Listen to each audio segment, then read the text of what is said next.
Video recording right now? Yes. So can I say something? Yeah, say I whatever just you want to say I appreciate from a brown chocolate skin brother the fact that the lighting is proper and I don't look like a dot. You got to get the proper light to be able to absorb the chocolate.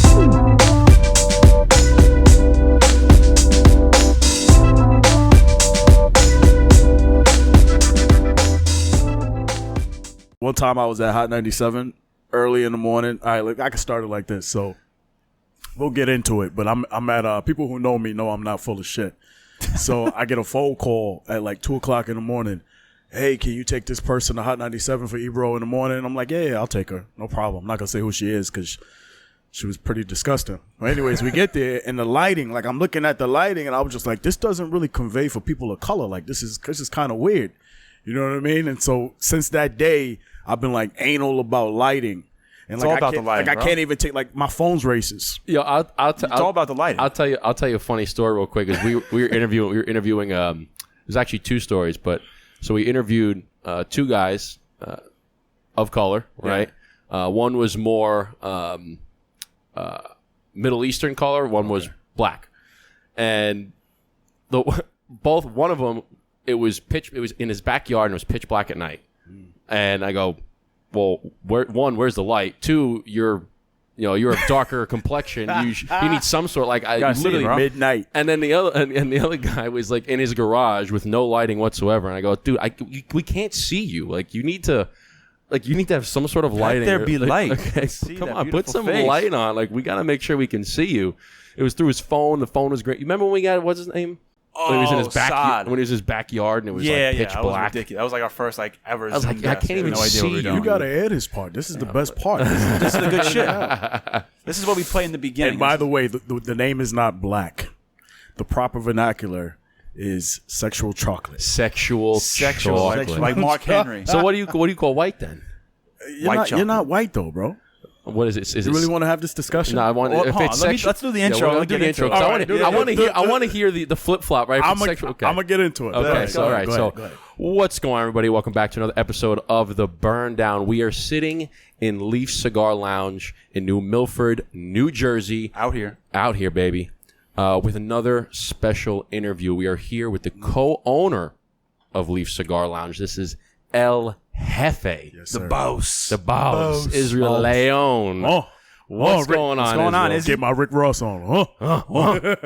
So what's going on, fellas? I'm happy to be here, and I just want to say I'm not trying to be bougie, but yesterday we had our holiday party, and we were here till like 2 o'clock in the morning, so my eyes are bloodshot red.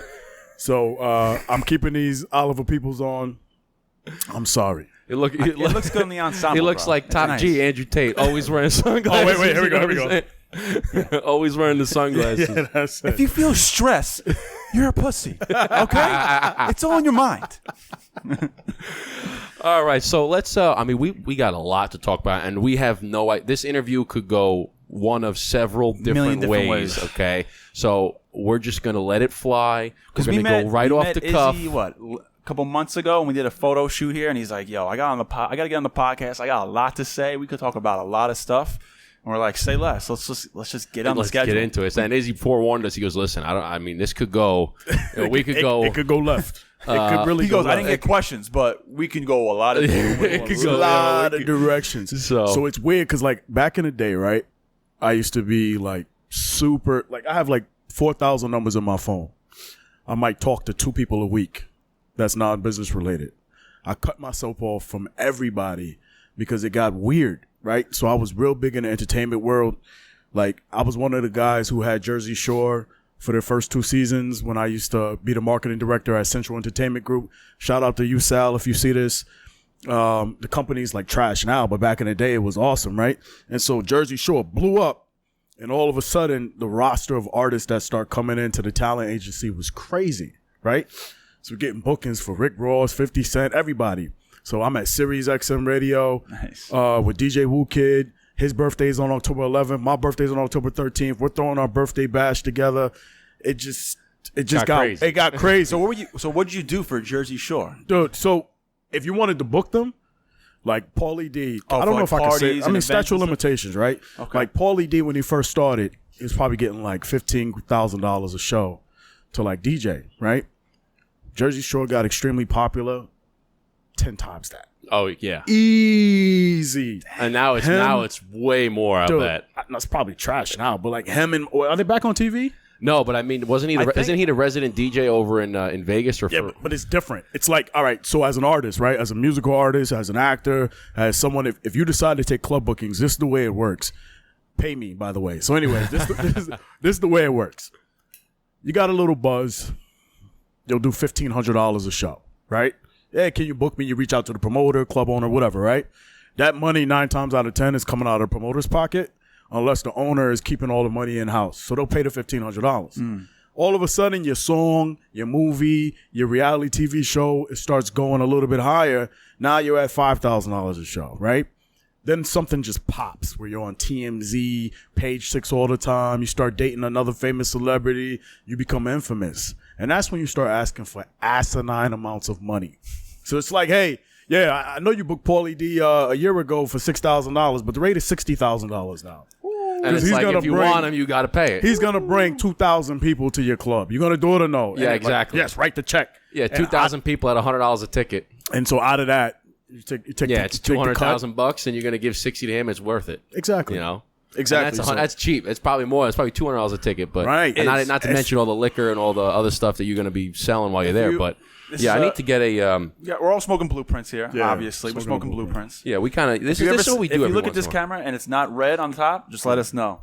Yeah, so I don't know if I can't see. Oh, the record button. There's a little thing on the top, but we've had too many instances where things just go wrong. No, it says record in the middle. Yeah, so perfect. As long as you see that, we're good. Listen, I'm all down for supporting the cause. They said you have to smoke blueprint or we're gonna kick your ass. So I was like, all right. Actually, the conversation was, it's 2-on-1. I like those odds. You know am I mandated to smoke blueprints? And we said, no, you're not mandated, but we think you should. He said, all right. Let's do it. All right, so let's we're drinking some red wine here. Okay, this is I believe it's a cigar box. Is it a cigar box? No, it's something he pulled out of his cabinet. Oh, something you pulled out. Yeah. Oh, what is it? I don't know. It's a Cabernet Sauvignon Blanc. Okay, perfect. From 2014. Enjoy it, fellas. Well, it's from 2014. Yeah, man. Okay, so we're drinking some 8-year-old. Well, actually, 2014. They probably bottled it at 2013. I think it's only right if we cheers, chin, chin, salute. Come on. Oh, okay. Well, let me get my. Glass, my bad. All right. I grew up around a lot of Italians, so. Oh! Let me get this. Let's do it. All right. Cheers, fellas. Cheers! Thank you for coming on the show. All right, let's get this. Let's get this interview. Dude, I'm really loving these arms. Oh. So this is the first time we're using these pockets. We just bought Yeah. these specifically for you for here. So I like it, man. We might I have to appreciate incorporate it in our studio. Can I get a little weird before we get too deep? Hey, man, get weird. Of course. So I just ran out of lighter fluid. So, anyways, You need a lighter? You need some? yeah, please. There you go. So I want to start this off by saying this. A lot of people, being Mr. Popular and all this other stuff, a lot of people wanted to know why I disappeared. And I was saving it for this conversation to be able to sit down. Because for me, enjoying a cigar is much more than just blowing tobacco in and out of your mouth. Oh, It's the fellowship, right? Way more. Yeah, we say that a lot here on the podcast. It's the fellowship. So I literally was doing everything. You would see me with Golden Boy Promotions, Oscar De La Hoya, Austin Trout. He beat Miguel Cotto in the Garden. I was behind that. It was a lot of stuff. And then life just smacked me in the face, dude. You know what I mean? Like, all right, how so? Dude. How did life hit you? All right. How so? Clearly it was a hit, not a knockout. It's going to be a lot of name drops. Okay. But it's not for clout. Fuck clout. There's a guy named Charlie B. Rest in peace, Charlie B. Charlie B had the first episode of MTV True Life. Oh, shit. Okay. Do you remember that episode where this guy got married, Italian guy, and he fucking lost his shit and it went super viral? That's how you gonna come off to me? Do you have any clue who you're talking to right now? Besides the fact that it's my wedding, I'll cut you the up. I will gut you like the piece of that you are. Do you understand? Don't you dare come off to me like that. MTV True Life. I don't know if I ever watched MTV True Life. He was like threatening to kick the fucking driver's ass and was losing his shit. That's where Jersey Shore came from. People don't know that. That's where it really? derives from. Oh, they probably saw some Italian guy. They said, all right, this is going to be fucking hilarious. They wanted him on the show. And he was like, no, I won't do it. So one day we're in the club, Charlie and I, because he would get bookings for like $1,500 a show. until he fizzled off. And they were like, I asked him, I said, dude, should I do Love and Hip Hop? Right? Because I had an opportunity to do Love and Hip Hop. And he was like, bro, never sell your soul. Like, you want a family, you can have a great woman, this, that, and the third. He was like, bro, if you choose that side, it's a dark path. And it stuck with me because it wasn't just me. And it was me, people who could vouch for this story. And there's an artist named Mickey Fax right now who is a really dope lyricist, probably like top 5 lyricists, you know, in terms of. I'm glad you used the word lyricist. Yeah, too, lyricist, like not okay. songs. You know what I mean? Because unfortunately, he never, you know, he was on the XXL cover back in like 2013. Oh, no shit. But okay. unfortunately, it never like went to where it needed to go because some stuff happened with like him and Joe Budden and Wu-Tang and stuff like that. But as far as lyricism is concerned, dude's nasty. Because that's a huge difference between rapper and lyricist. Okay, there's a big Nas, difference. J. Cole, lyricists. Eminem, Well, yeah, Exactly. Eminem, like lyricist. Okay, and then you got guys like 6ix9ine, Lil Baby. Right? I don't really know rappers today. Dude, if you rap like Tekashi this, 6ix9ine. You ever see You ever see not it. or like Snoop, right? You ever see his interview? I forgot what he was on, but he was talking about the mumble raps where they go humana humana humana humana. It's the same shit over and over and over again. It's and you just a never flow. say anything. And you can't think of a rhyme, so you put at the end of every yeah, and it's no, you just rhymed yeah. Burn yeah, Down like, podcast, smoking a cigar. Yeah. About to drink a glass of wine. Yeah. that's exactly it. Kind of sounded That's hot. exactly it. See, he likes it. You see what I'm saying? You put some 808s behind that. Yeah, exactly, man. Go on. All right, hold on. Let me get back to Okay, my so yes, my the sad lyricist, story. yes. So it's me, Mickey, Charlie B. We're in a club, and Charlie B tells me that, and for some, I'm intoxicated out of my ass, bro. Like, you know what I mean? But Like how you were last night. pretty much. But it sobered me up when he said it. I was just like, whoa, wait a minute, right? So all of a sudden, I mean, that's some pretty deep shit, dude. That's pretty heavy. It's fun because I actually wanted to. I'm going to let you finish, but there's a good point that you brought up. Don't sell your soul, because my wife and I talk about it all the time. But I'll let you finish and then say my 2 cents. Yeah, but a lot of people don't know this, so hopefully you guys do right by this. So, I mean, I'm confident you guys will do right by this. So all of a sudden, everybody around me started dying. It was weird. Let me give you an example. Austin Trout. Shout out to my boy Austin. He just won his last fight, and he's switching over to bare knuckle boxing. He was the 154 champion of the world when he beat Miguel Cotto in the Garden. It was awesome. Everything was on the up and up. I got introduced to him by a guy named Kevin, right? And they needed a venue, and I had the juice in the city. Everybody called me A-list, blah, blah, blah, blah. That's why my Instagram's still Mr. A-list, right? Even though I don't go by that name anymore. And so I'm like, all right. So I was working with these Russian people that own Gelsomino, and it was like a karaoke / restaurant. And then they also own Marivana, which still exists today, and a couple other spots. All right, whatever. Fast forward. I'm like, yo, bro, I'll set up a restaurant. I'll get champagne. You know what I mean? It's fine. It's not costing me nothing. I got the juice. Just bring them by. We'll do the step and repeat. We'll have press there. I made a phone call to Adam Glenn on TMZ. Hey, be here. I need you to interview this guy. It was moving like that. Not like, hey, can you do me a favor? It was just, bro, show up. yeah, Right? Yeah. I do that. I meet Austin. Austin thinks that Kevin and his group set it up. It was really me who set it up and my conglomerate. And I want to say 2 months later, he's at a strip club. This guy Kevin's at a strip club, and he's rolling with the wrong person. He leaves too late at night. And rule number 1, when you're at a club, leave by 1 o'clock, 2 o'clock in the morning. You don't stay at a club till 4 o'clock in the morning. No. Nothing good ever happens. So I would argue midnight. Nothing good happens after midnight. Yeah, but dude, like, dude. So like the looking later back, it gets, the worse shit can happen. looking back at it now, show up at 12, stay to 2, and go the fuck home. Don't go anywhere afterwards. Yeah, don't go anywhere. Right Just home. Go home, right? And thank God for another day. Anyways, this guy, he gets a ride home from some guy. Somebody shoots up the car flips over. He dies. Jeez. Fast forward again. But Charlie's always in my ear, right? So Even these though- are people that took the other route. I'm assuming That you're. sold- you're No, getting I don't this. even think that's it. I'm not saying that. you're just What I'm noticing. saying is that the industry is very dark, right? Let me paint another picture. There was an opportunity that had came up to get involved with a restaurant. It was called a restaurant lounge. It was called Salon de Lafayette, SDL Lounge. It was myself, a guy named 212 Charlie, Terrence Howard, the actor, and a guy named Jensen that stole all the money. All right, bet. Yeah, I said it.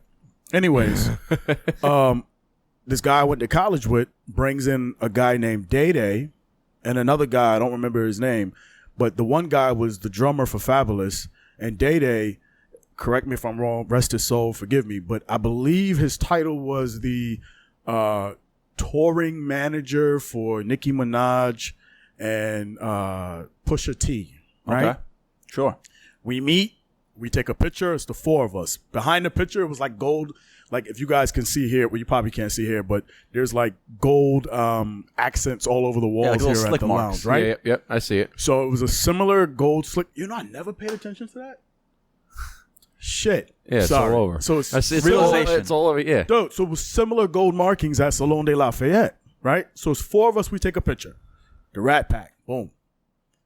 Dude, he's like, yo, we're going to do work together. I love the way you move. I heard a lot about you, this, that, and the third. Everybody speaks very highly of you. When I get back from Philadelphia, you know, we're going to do some work together. I'm like, all right, cool.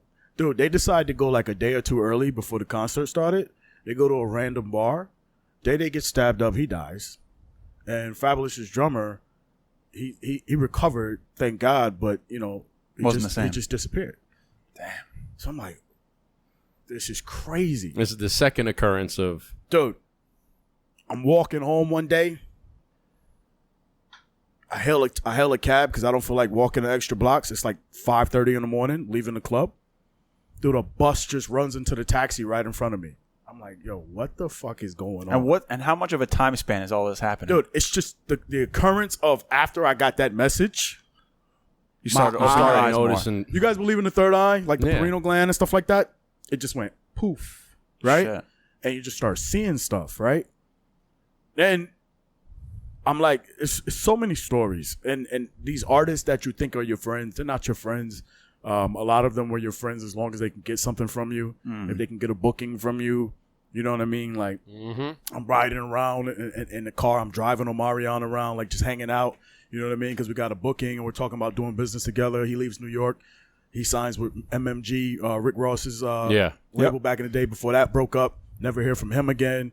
I'm doing bookings for Rick Ross. I get shafted on that. DMX, when he got out of jail, my people went to go pick him up. Shout out Steph. I had set up $1 million deal for him, but that didn't work out. It was just a lot, bro. People just start disappearing, and It was a lot. And what you realize is the person can be good, but a lot of their circle is So you trying hang to out hold with- on to the cash. Yep. You know what Yeah. I'm saying? Like, nah, we're not going to let this guy go. We're it's not like gonna the crabs in a bucket, facts. right? You ever heard about that? Crabs No, in a bucket. crabs in a bucket, Put what's all that? crabs in a bucket. One tries to get out, and they all try to pull the crab back in. Oh shit! A 1,000%. Like, Yeah. like if you're the cash cow and you're paying the livelihoods for these people and their family, the last thing they're going to do is let you go to another option. Yeah. Even if it's better for your health, sanity, they and don't care. pockets. Selfish. If they can't get a piece of it. And so they're going to do everything in their power, right? I get a call from Romania. It was a kickboxing show. Romania. I took 10% of the kickboxing show because they wanted to come to America. The show was called Super Combat, right?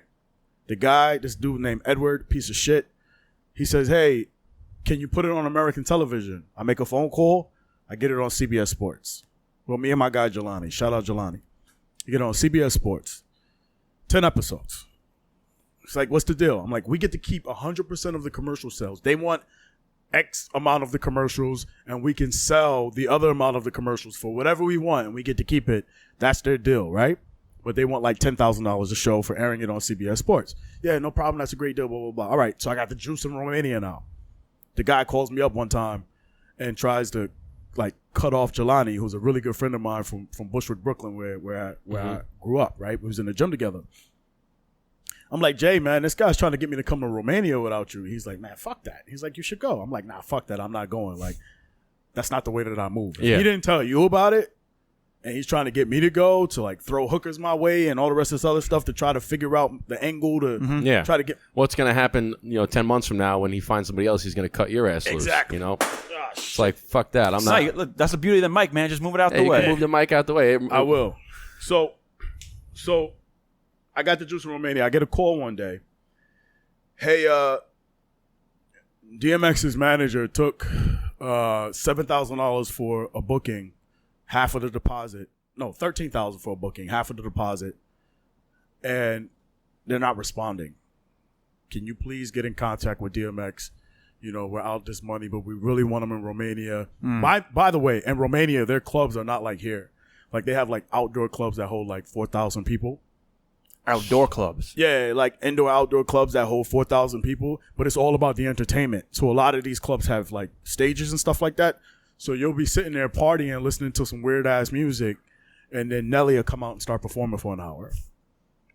Dude, so these clubs are probably off the hook. Just next level off the hook. It's funny because they're, like, in the year... And the laws are probably they're not the same here, so you can probably do whatever the fuck you want. But they're like 10 years behind us on the time. So what I mean by that is like... So Nelly, that's why Nelly's performing. Drake is probably just getting popular there now. You understand what I'm saying? Sure. So there's a whole bag for him to collect over there if he decides to go. How did you get your tentacles and all this? How did you build this plethora of contacts and get it? Like, you grew up in Bushwick, Brooklyn, you said, right?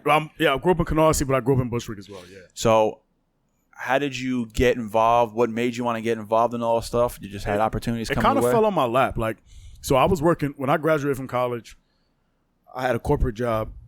And, all right, another story, bro. I'm going to have to show you pictures because you guys are going to be I love this pictures. You guys are going to be like, this guy's full of shit. Bro, it's all the whole story. I don't think that at all, man. But it just froze too freely. Like, this can't be a lie. Dude, my sister was managing Valentino, the clothing line. I think I said Bobby Valentino. What was that? 61st and Madison, right?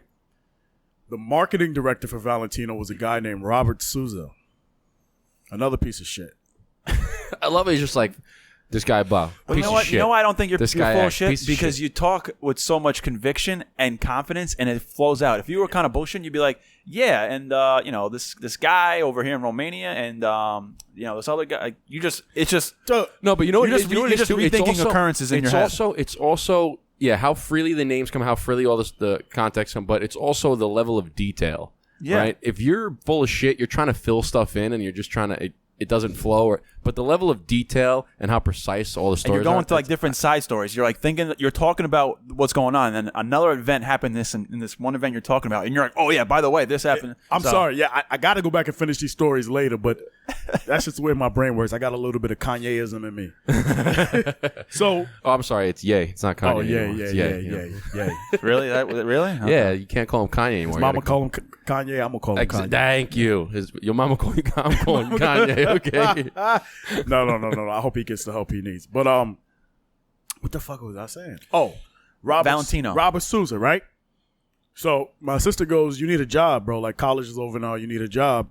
I'm gonna make a call and see, if Robert will hire you." So I'm like, all right, whatever. Like, what does he do? Oh, he does marketing and this, that, and the third. I'm like, all right, no problem. This is what started it all. Like, this is the seed that was planted that made me who I am today. But it's so weird. You ever see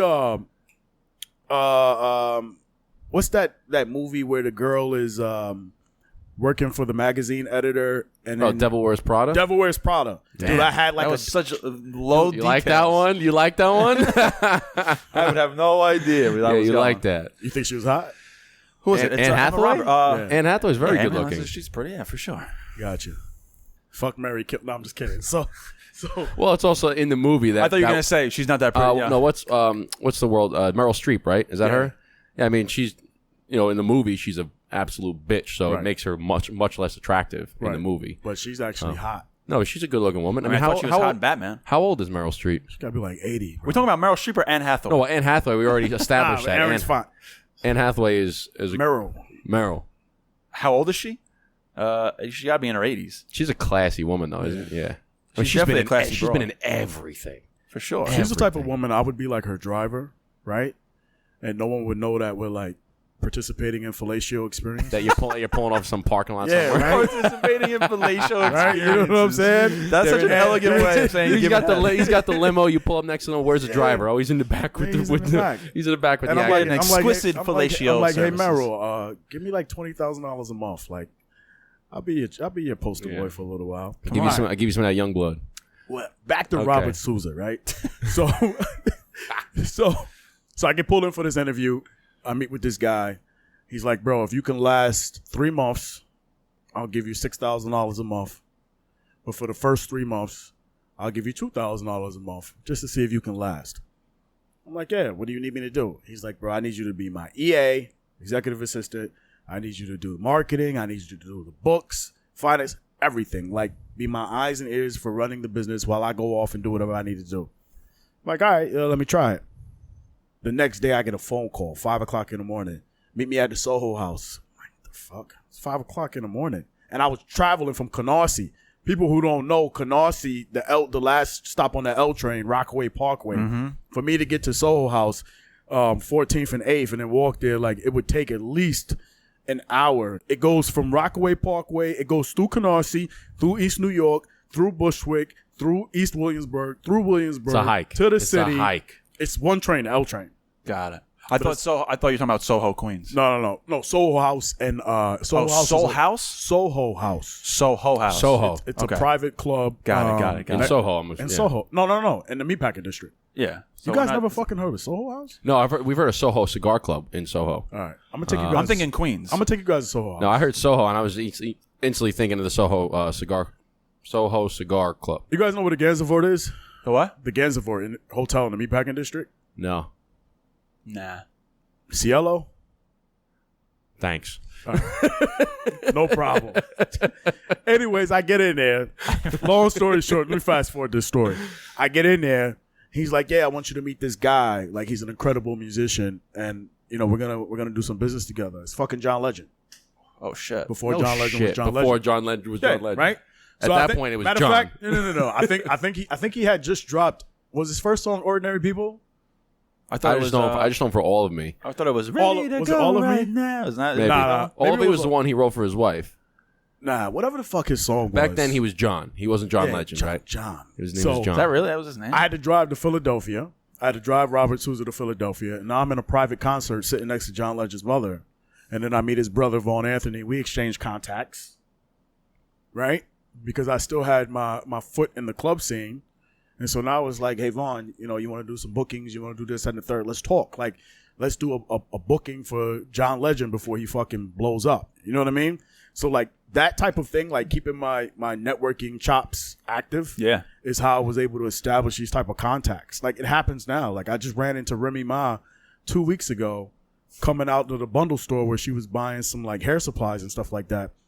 And I'm like, hey, are you Remy Ma? She's like, yeah. And I'm there with my kids and stuff like that, so I'm not going to bother her. But she's like, yeah, can I help you? And I'm like, yeah, tell your husband, Papoose, A-List said what's up, man. It's been a long time. She's like, who? I'm like, tell your husband, Papoose, A-List. She was like, Andrew-list? I was like, A-List. She was like, oh, okay. She probably was looking like, what? Yeah. And as a matter of fact, this is a funny story. Papoose. Damn. When she left to get in her car, I know, because she has a street mentality, I know she probably was thinking like, yo, who the fuck is this guy? Because she pulled around. So the exit of the parking lot was to the left. I'm parked like next to the weave store, and she comes all the way around and stops next to the car, and she's looking in the car. And I'm just like this. And she looks in the back seat and sees my daughter, and she's like, nah, he can't be a stick-up guy. Like, this is weird, right? What she doesn't know is that in Richie's gym, Papoose and I would train in the gym all the time while she was incarcerated. Oh, no shit. And then we would just kick it. And then I had set up a bunch of different events at La Marina, and Papoose and I would hang out there and stuff like that. And so she doesn't know that background. But then it's funny the way life works. She also doesn't know that the last time I had saw her was before she got incarcerated at Jason Campana, the vice president of Tidal's wedding. You know what I mean? Like, I could have just went deep with it, but I just left it alone. Yeah. But that's a perfect example, because if I would have hit her with the, hey, like, we're both really good friends with this guy who pretty much launched your career, who you love, right? Let me get your contact information. Let's do some bookings. Boom. I don't want to do that shit anymore. But it's just the way it works. And so what's the whole conception, or not conception? What's the whole idea of booking? Like, how do you get screwed over? How do you lose money? How do you make money? I'll break it down to you like this. All these contacts, you were someone who booked a lot of events. Right. That's what I'm gathering so Yeah, far. a lot. You booked a lot of different artists at different venues. lot, Okay. yeah. So that's what I'm lot. understanding so far. But the industry's fickle. So you guys have an amazing podcast, right? Well, thank you very much. Appreciate it, bro. But you're going to keep growing it, right? And so what happens is Israel makes a phone call one day. Hey, not saying this would ever work, but hey, I don't know, Club Magnuto. Why don't you guys pay $1,500 and bring the Burn Down podcast there? Because after you do it, based on your metrics, you're gonna get 50 new people coming into the shop that are gonna spend $100 per person, right? So now you say, hey, listen, Burn Down podcast is gonna come up. They have all these people. They show up. You're gonna have 100 people are gonna come and want to watch them live. Right. So you're gonna have 100 people in your lounge. You do an event. Blah blah. Right. Right. So you and I Foreshadowing. sign a contract, right? That basically says you're not exclusive to me, but every time I book you, I get 10%, 20%, X percentage, whatever it is, right? Okay. So now you guys are happy. You're like, yeah, we don't have to pay him shit unless he does the work, right? So now I get you guys 10 bookings, and now you guys get fucking picked up by Vice Network or something like that, God willing, right? Now all of a sudden your bookings are 15,000, but you guys have a cousin. So I book you for 15,000. Yeah. But then you guys have a cousin who sits there in the background while you guys are doing your show and goes up to the owner because the connection's been made and saying, hey, how much did you pay for this? Oh, we paid 15,000. Oh, next time you could just pay 10,000. Just give me a call. Israel's axed.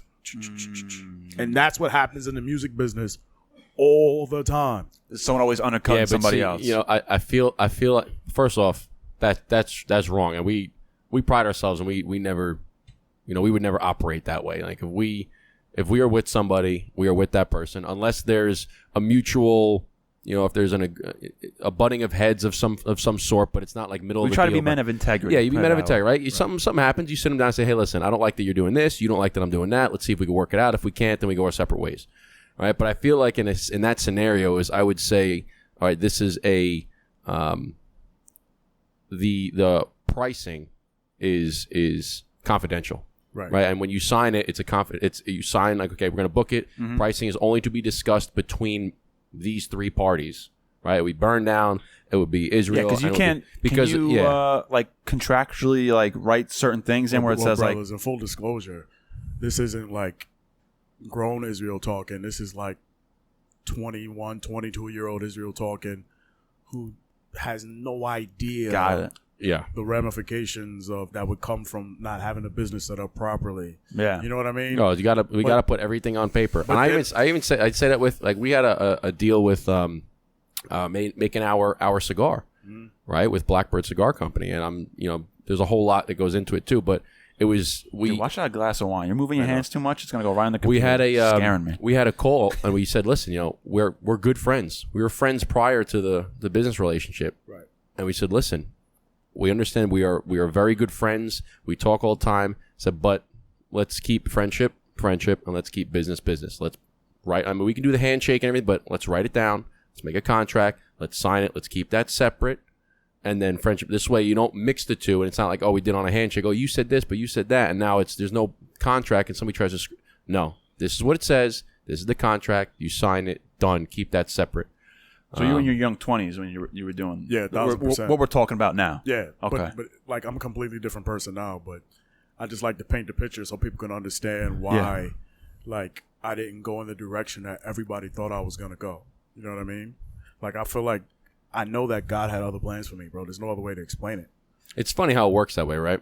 It's funny how it's like you could be like when you were 21 years old, you probably thought, if anybody asks you, this is what I'm doing the rest of my life. I'm doing this, right? Oh, yeah. And then something happens and it's just, and you don't know, you can't explain it. You can't explain how it happened. I mean, if you're a man of God, you can certainly explain it. That's the only other reason. 1,000%. Right? It's the only other reason is that God had a different plan.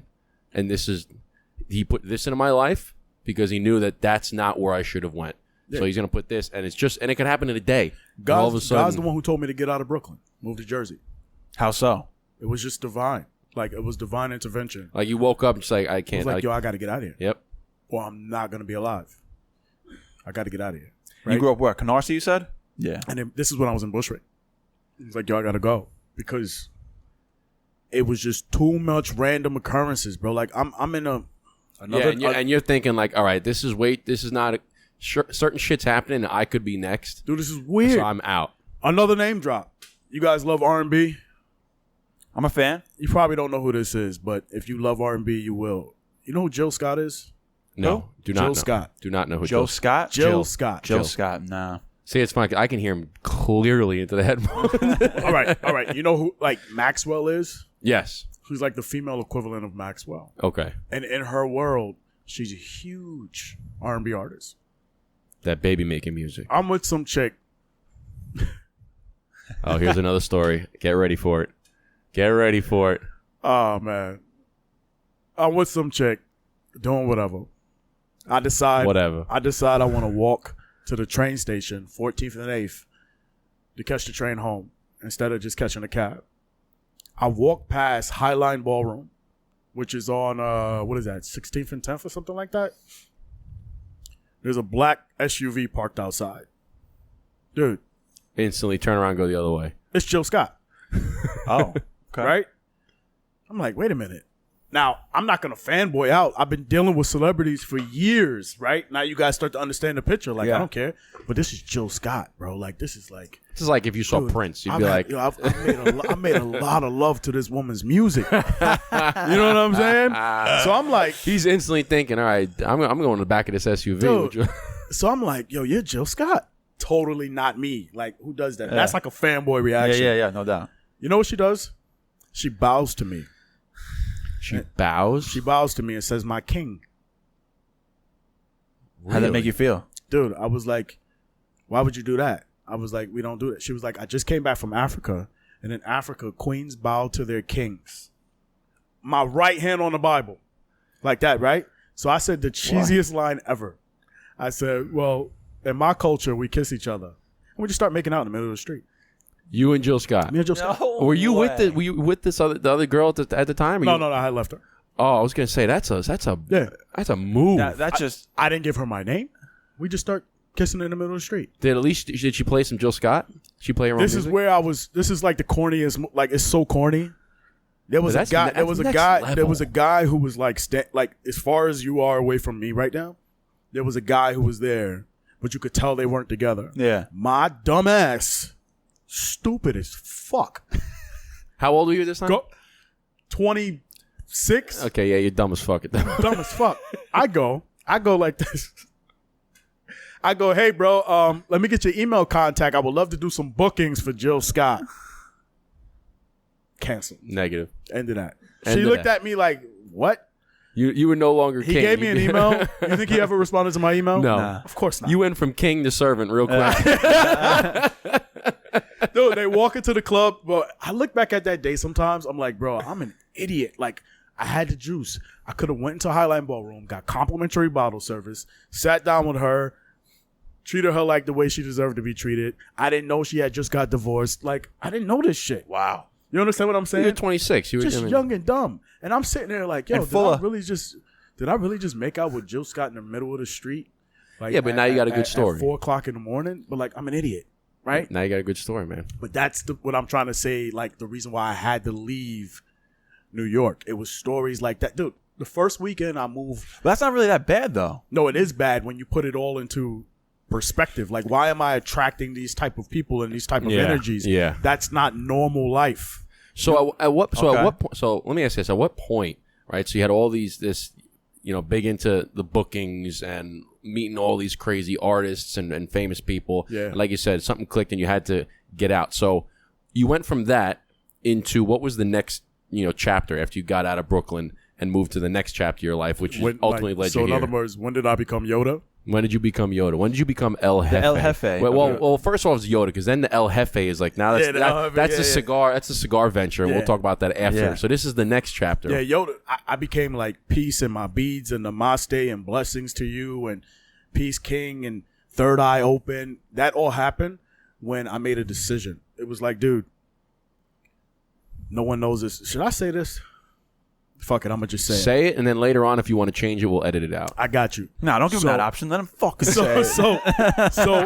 So, all right. So let me paint a picture. Going back to Wu Kid. Let me paint a picture. I booked Wu Kid to do his birthday party at Katra Lounge. People who don't know DJ Wu Kid, 50 Cent, right? Yeah. All the Eminem's rappers. DJ, 50 Cent. They're gonna keep talking over here. No, you can't even hear it. All right, cool. I'm listening. You can't even hear All right, cool. All the New York rappers, all the New York rappers. Right? Yeah. So Wu Kid and I are getting cool. I put a lot of money in his pocket for a dating app that I was involved with as the marketing director that got acquired by Tags, blah, blah, blah. Okay. So Wu Kid shows up to our birthday party with this chick, and she's your complexion, and she has a 49. She's white. She's white. No, she's creme. Okay, so She's what? She's creme. She's creme. Creme. Okay, so I wanted to ask, okay, because before we started this is ahead. real quick. I'm going to interrupt really quick. Before we started this, all right, Israel had said he appreciates the proper lighting, being of someone who is sexual chocolate. Yes. Okay, so it's not black. It's not African American. Only African American if you're from Africa, but it's not black. He said it's sexual chocolate. I like sexual I said, okay, chocolate. so if we're not white, what are we? So is it cream? Is it sexual cream? No. So here's the reality. Seductive situation. cream? Here's What the is reality situation. And people who know me know I'm not full of shit. Where you from? Where am I from? New York. Where's your family from? Germany. You're German. Where you from? Mostly Italy and Ireland. You're Italian and Irish. Yeah. So if someone asked me, and people who know me, I'm telling you, go to my Instagram page. It's how I move.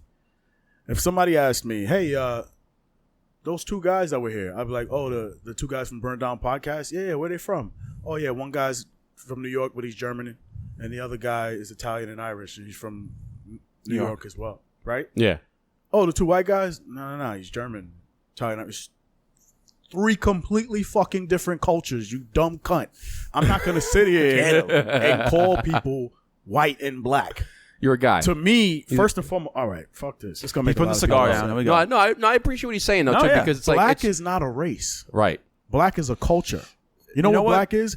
Black is whether you're from a product of the African diaspora and you've eaten collard greens and rice and beans and you dance salsa and you go to church. Man, I and love you collard shout, greens, though, okay? And I Collard go to greens are church, fucking- too. I so- don't know. Maybe Genghis Khan, maybe You know what Hannibal I'm saying? Lecter down the road. No, but I get what you're saying, because it's just like Morgan Freeman had said it. He's like, you want to end racism? He goes, stop calling somebody a white man, a black man, and he goes, he's a man. And that's a woman. To go off of that, there's an interview with Waka Flocka, and he goes, I've been to many different countries. We're the only country that say black people, white people. He goes, everywhere else, it's like where you are in the country. It's like, whatever. You're European, you're Italian, you're Irish. He's like, America's the only people that say black people and white people. Black is jazz. Black is hip hop. Black is Kool-Aid with a same amount of sugar. It's a culture. And if you can relate from that culture, no matter where you're from. Which I believe everybody can. And that's the thing, too. And that's a good point, is it's like, you can, like you said, there's the black culture, which there's a lot of things that are inside of the black culture, okay? Hip-hop, for one of them. Hip-hop is very immersed in the black culture. Just like you said, there's certain foods that are in the black culture. There's certain activities, whatever it is. Right. But everybody can relate. You love hip-hop. Fuck yeah. Okay? Do you have to be in the black culture to like the black? No. It's a culture. You love hip hop, right? My nickname in high school was Easy E. Like, But let's dive into that, right? Let me ask you a question.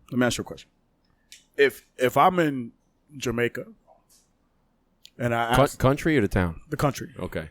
and I asked, We're in New York. Okay, there is Jamaica in New York. He would say Jamaica. Okay, all right. So I'm just, for the people that are not in New York, there is Jamaica in New York. and if I ask this random chick, let's say she's 2 shades darker than you, right? And I say, hey, where are you from? And she says, I'm Jamaican. And I'm gonna ask her, I'm gonna say, are you black? Right? No, she's Jamaican. That's what she's gonna say. But woke people, the so-called woke, Oh God. she'll Get on it. say, yeah, I'm a black Jamaican, or I'm a black Dominican, an Afro Dominican, I'm an Afro See, fuck Puerto that Rican. though, because like I would never say I'm a white German, That's That what sounds terrible. right? That's what I'm You know, trying to that literally say. sounds like I'm a fucking Nazi. I would never I wouldn't say I'm a white Italian. Italian. It's That's like what no. I'm trying to say. You understand what I'm saying? Yeah, so, absolutely. so at the end of the day, we designed the nickel. We built the railroads, the Pentagon. Queen Khalifa had California. That's where the Amazons came from. Haiti is the reason why America was able to purchase the Louisiana Purchase. Dude, people don't even know that the person who founded Chicago, there's still a statue of him today, was Haitian. Right? There's a lot of shit people They don't say know. they obviously say he's black. There's Geechee. There's Gula, which is a substruct of an African dialect that's very similar to what people speak in the Bahamas and in Trinidad and Tobago, which is the patois, right? All of that to me is a culture. Now, if you want to identify as a black person culturally, I am that. I identify as that. But if you want to refer to me with all that I have to offer this world, and you just want to say, yeah, that black guy over there, you can go fuck yourself. Yeah. So there's respect me. No, there's two. So there's two things I want. So one is I want to go off of that too. Is where there's so many different regions of Africa, and a lot of people think that all right, you're African American, you have to be of darker complexion. That's 100% not true because Elon Musk is African American. He is. Elon Musk is from South Africa. Yeah. He's African American. And people, the woke culture are not going to no, he's not. Yes, he is. He's more so than some people that are born here that say they're African American that never even been to Africa and go, you're not from Africa. You're not African American. But he's not from. But he's not black. But he's not black because he doesn't identify with the culture, and the culture's not in him. He wasn't raised that way. Right. That's the difference. And we're going to confuse a lot of people. I know. I love it too. I love I think it makes complete sense. No, it makes 100%. So let me ask you this. Okay, so where are you from? Where am I from? Yes. If you ask me where I'm from, I always say this. I identify as black culturally, right? But I have Guyanese, Dominican, and Cuban roots. Guyanese, Dominican, and Guyanese, Cuban. Which is Ghana, right? No, Guyana, South America. Guyana. Oh, I'm sorry. Guyana, Dominican, and Cuban. And Cuban roots, right? Do you think the Dominican, the Cuban roots is some of the reasons why you enjoy cigars so much? I mean, it is actually. You know what's funny? I was talking to my cousin. You got that blood in you right there. Dude, I was talking to my cousin. Apparently, I used to have family in Havana, Florida. I didn't even know there was a fucking Havana, Florida. Havana. Is it Havana, Florida? It's a Havana, Florida. So here's a quick question then. There is, yeah. And maybe you know the answer to this. Is Havana, Florida, was it I'm gonna make an assumption. Was it a group of Cubans from Havana, Cuba that came to Florida and created Havana, Florida? No. So Florida. That would be my best guess. And you ready for this? Florida's real name is Florida. And before Florida was established as an American state, it was owned by Spain. Mm-hmm. The same way Louisiana, my accent's coming out, was owned by France. Yep. France, excuse me.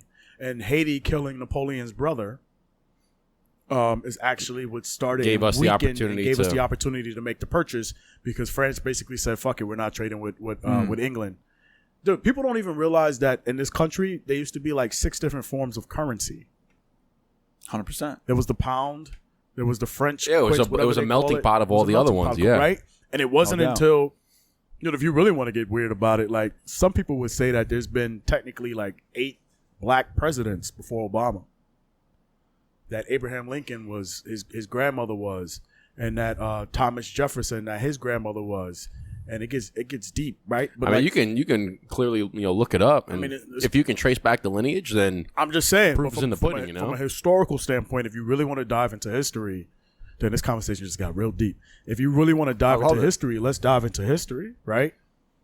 Like, so then it goes back to when you start asking those questions again. What's black? What's white? What is that? You understand what I'm saying? I like how you said it. It's a culture that anybody could. And I thought I was going to refer what Justin said too about Morgan Freeman. I thought that made so much sense to me when I watched that years ago. And he's like, "You want to stop racism? Stop saying black people, white people. That's just more division. Right. You're just creating more division. You're a man. Just tell these kids the truth. Just say, look, people in Africa. If you really want to tell the real story, this is what I would say. I would say the richest man that ever exists. His name was Mansa Musa. Yep. Right? He had like trillions. And he made Jeff Bezos seem like a peasant. Oh, yeah. All right. So people that don't know, Mansa Musa had like trillions in gold and I don't even know who that is. Look him up. The guy you're going to learn today. Yeah. Look him up. Me. Like, to your point is 1,000, 10,000 fold of what Bezos has. Like, it's just disgusting. Maybe I heard of him. That sounds maybe familiar. And Europe was fucking poor. They lacked technology. And like they were dying from plagues. And they didn't have money. So Mansa Musa took 10,000 slaves, camels, concubines, and made them all carry their weight in gold and traveled all throughout Europe, just giving money away. Is that where this? Excuse me. Is that where they're saying you carry your weight in gold? Pretty much. Is that where that comes from? Pretty much. Shit. So when he did that, it completely changed the entire economy, right? Correct me if I'm wrong, history buffs. I think that was 90 something, whatever. Like I don't want to mess up the date, but either way, slavery started 150 years after he made that pilgrimage, and so I'm not trying to correlate the two, but it's interesting to me that a person of color, Mansa Musa, a king, would go and do this, and then all of a sudden, 3 generations later, they're going to the African people and saying, hey, these different tribes and cities and cultures and stuff like that, saying, hey, you want to sell some people off because we're going to go establish a new world. Let's really dive into that. Like, how the fuck can you do it? They still do it today, but as a person, like, let's say you want to identify as African American. Dude, you were sold by your people who conquered you. Yeah. To an Italian guy who was representing a Spanish queen when he was on his last leg, who wanted to get to India, who never made it to North America. He stopped in Dominican Republic, La Isla Española, and he was the governor, Christopher Columbus. He never made it to fucking the States. Who, by the way, introduced Europe to tobacco. Fun fact. Christopher Columbus. Fun fact. Right? Talking about tobacco. And then I'm just I feel like I'm getting I love it. No, but your point is, like, why do you want, if you want to be, like you said, identify and associate with that so much, but if you trace it all the way back, like they're the ones who sold you. Right. If you want to get real, get real. If you want to get, and let's say there was 500 years of slavery. Dude, this is gonna. We're gonna get so much. You're gonna get views out of this. This is gonna. Hold on. Up. Let's say there was 500 years of slavery. There was more, but let's say there was 500 years of slavery. Dude, there's been some great African kings during that time, bro. That nobody talks about. That never came. That sold them. Anyone. That sold them. In 500 years, you don't try to save. And nobody sits there and says, damn, that was fucked up what my great-great-great-grandfather did. Let me take 10,000 people over there and just go get my people back. No, you don't do that. You leave it the way it is. No, but you're right. Is they only talk about, and that goes on. We mentioned this on a previous episode. Actually, the episode that we just released yesterday was called "The Key to Saving Our Society." We had talked about how in today's world, it's all about. I mean, there's so much depression, there's anxiety, there's loneliness, the suicide rate is up through the roof. Everybody's pushing this mental health, positive mental health, whether wokeness, there's cancel culture, there's racism, there's prejudice, there's all these different things. We talk about how cigars can cure all of that. I mean, right now, what are we talking about? We're having a cigar right now, and we're all having a great conversation. We talk about how cigars can cure your mental health. They're great for your positive mental attitude. How they're great for reflecting on the past and visualizing the future. If you're depressed and lonely, you can go to a cigar lounge. Never smoke a cigar in your life. You walk into a lounge. Somebody says, "Hey, I'm new to cigars. I want to learn about it." Bang! They're going to teach you. You can sit in here. You can have a friend. You'll instantly make a friend. It cures everything, right? But we talk about how in this day and age, no matter how many good things somebody does, you do one bad thing and they shove it down the media's throat and they blast you for it on the one bad thing, right? Nobody wants to talk about all the good things. So it's like there could be all of these, great moments in history, but nobody wants to talk. They want to talk about the negative stuff. So let me ask you this question. The negative sells. Is Gandhi, in your opinion, is Gandhi a good man or a piece of shit? I don't know much about him to make an opinion. Yeah. Because Gandhi... I obviously know who Gandhi is, but I'm not a history buff on him. In his early years, he supported apartheid. And he said you should basically kill off people of color. Let me ask you this. Go ahead, please. Because you obviously are a very intelligent person. Appreciate it. What drove you to learn all this knowledge about history and different ideas and ideologies as opposed to just following what everyone else is saying and have like a victim mentality or a very small-minded mentality, as you see a lot with all different people? They see one or two people saying it and they just say it, and then when people push back and ask them about it or have a different opinion, they just walk away. They don't answer, because it sounds like if I had a different opinion about history, you would be able to say something very articulate and smart and educational about it. Right. So it's very intriguing to talk to people who take time to learn, formulate their own opinion, and just be knowledgeable of what's going on around them, as opposed to just listening and not investigating. So where did you accumulate all this knowledge? Were you always a history guy? So I think that when people watch this interview, first and foremost, they're going to say there's like 10 different conversations they never got a chance to finish. And it's not that we didn't get a chance to finish it. It's just that when you're building and we're exchanging energies, it's difficult to stay on that topic because now we're getting into the conversation that we were meant to talk about, right? And when you talk to people who are really aware, and I use that word very, very loosely, but when they're aware, it's difficult to maintain thought patterns because you really want to. So to answer your question, your energies are blending well, and your energies take you in all different. Right. Yeah. Right. So because if I didn't like what you're saying, and if I didn't agree or understand, I would just be like, here, quiet, like fuck this motherfucker. Like, Right. No, but to your point is that we're all, like you said, loosely aware. Right. Okay. We're all open minded, and we're all you're a very intelligent human That's what being. I appreciate. And I consider myself. I know he's an intelligent. I consider myself intelligent as Sometimes well. I'm intelligent. And we're all on that same wavelength, and you can feel it. I'm sure you feel it right now, and I know Eric feels it. Is that when you connect, when your frequencies, your internal frequencies, it all blends, and you can feel it. You can feel when you're talking to somebody and you don't really connect with them that well. You can feel the combativeness a little bit, but when you're all blending and it's gelling, you can really feel it. And then you can. I mean, we've been talking for almost an hour, and it feels like it's been 5 minutes. What brought us all here? So when I was a kid, this one motherfucking thing. When I was a kid in Catholic school, they would tell me that the sky is blue, and I would say, why? And if you couldn't explain to me that the light from the sun was white and comes down, and the particles in our air obstruct different rays of light, and like the only thing that comes out is blue. The only thing that comes out is blue. I want to know why. So it's like, why? You know how many people used to tell me that it was the reflection of the water? And I said, but water's not blue. Water's clear. Exactly. They'd be like, why? People used to always say that to me. And I these said, adults, no, these scholars, these teachers could never answer why. Like, Yeshua, Christ, Jesus, Ioses, whatever you want to call Christ, right? I remember the first time I saw the blonde-haired, blue-eyed version of Christ, right? I'm like, okay.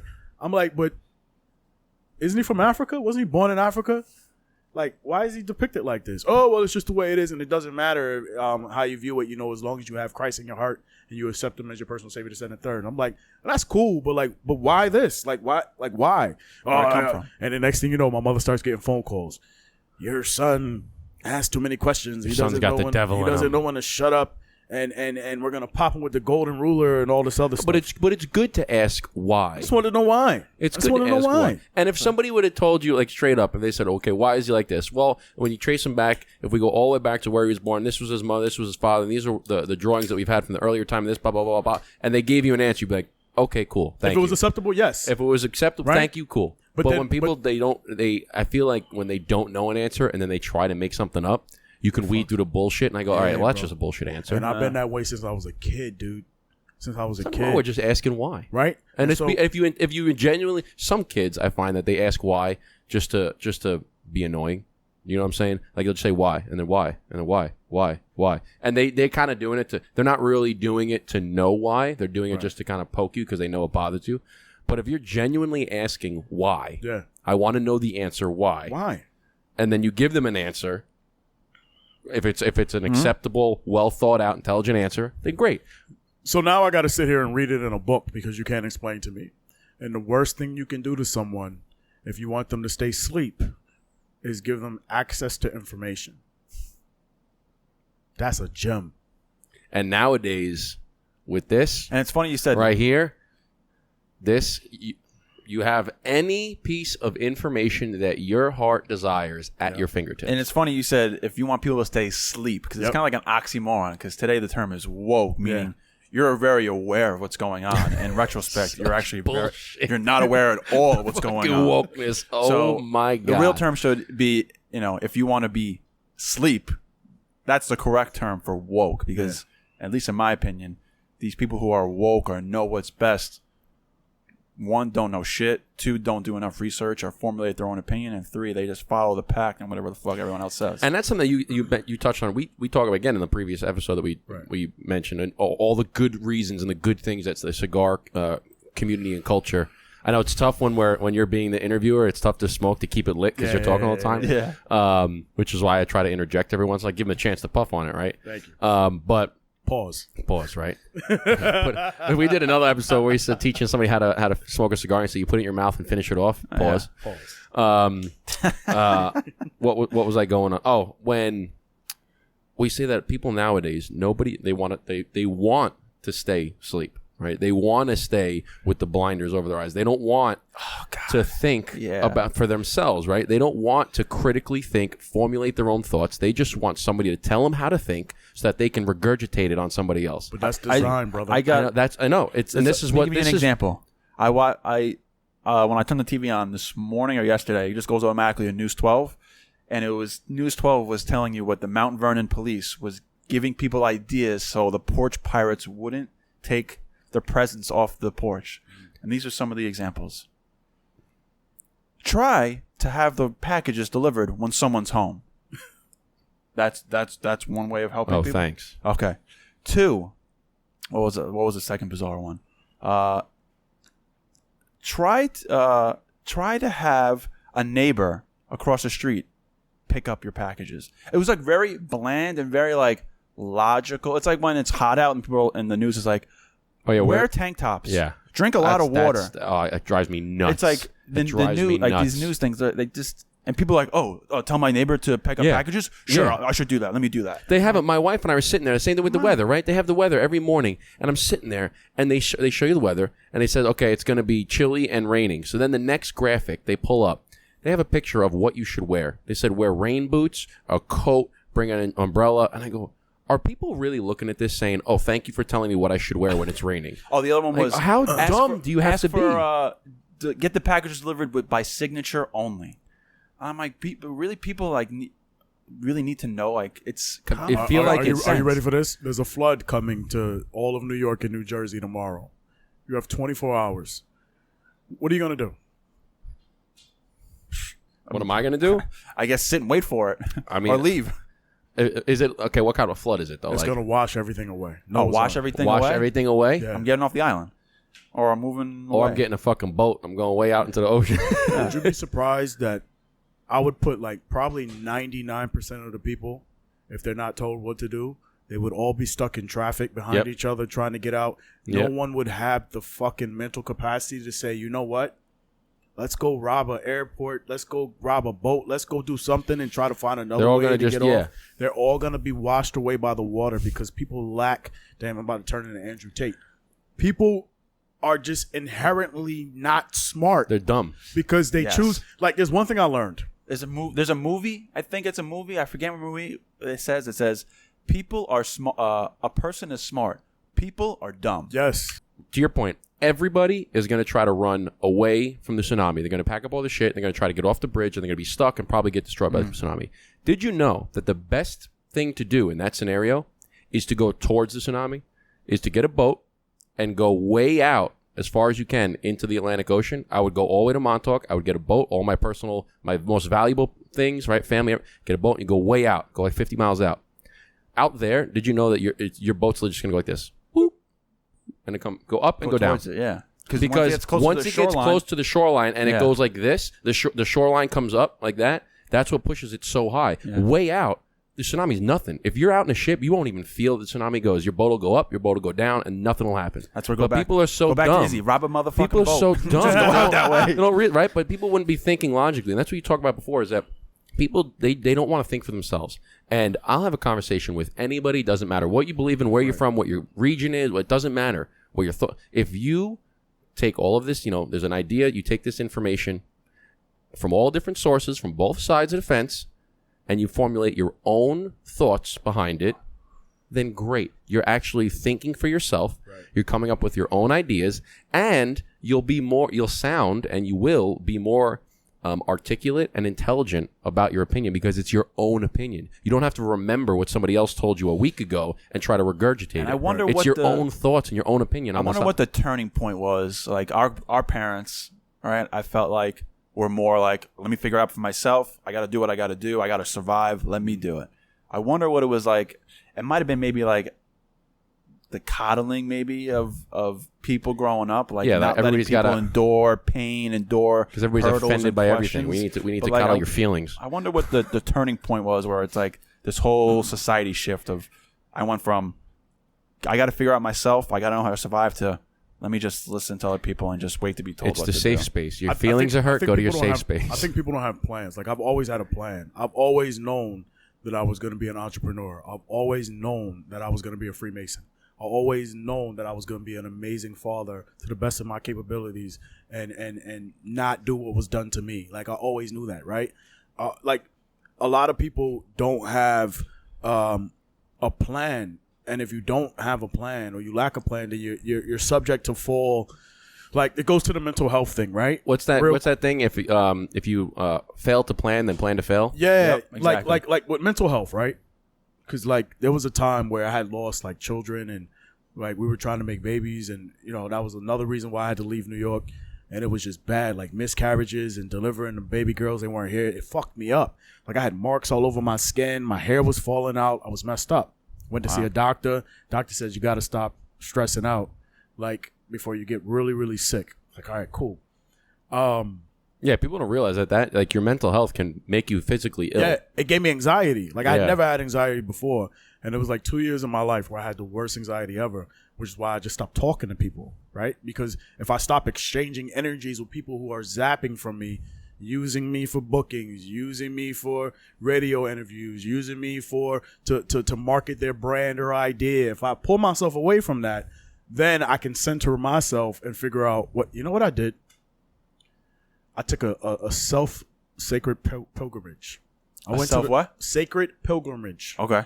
I went to the largest Buddhist temple in the Northeast, which is up in Camel, New York, like 40 minutes up past Bear Mountain. Sure. Okay. Right? Yeah, so you're up there. You're up like know what Camel Adirondack area. Right? I wasn't praying to Buddha, but I was up there just trying to figure out why they were so peaceful. Yeah. Let me see if I can learn something here. Yeah, right? And I learned. I'm not going to say what I learned, but I learned. Then I went to a Baptist church in Inglewood, New Jersey, and I learned. Then I was at the United Nations because one of my clients at the United Nations, and I went to pray with the Muslim brothers and sisters, and I learned. And I was like, wait a minute. There's a lot of connections in here. This is wild. And then all of a sudden, I just became like super centered. Like we had a Christmas party here yesterday, a holiday party, and I wanted to pray over the food with everybody, but I was just like, you know what, let me not offend anyone. So I grabbed everyone. We had like 60 people here. I grabbed everyone, put them in this room, and I said a couple words. And instead of prayer, I said, could we all just give a moment of silence? Because the year's been rough. And at the end of the year, we reflect on who we've lost and where we need to go. And let's just have a moment of silence.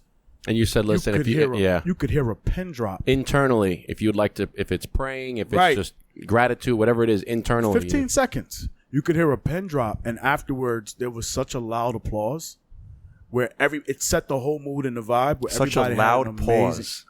Think about Everybody that. had an amazing time. What's a loud pause? You mean it was just dead quiet, Dead quiet. like you said, a pin drop. But it's an interesting. Well, that's like what they say Loud is pause. silence is deafening. Yeah. Yeah. Right? It was True. just wow, bro. But it set the whole mood. And I think we have to go back to that, to who we are. Like, we're spiritual beings, right?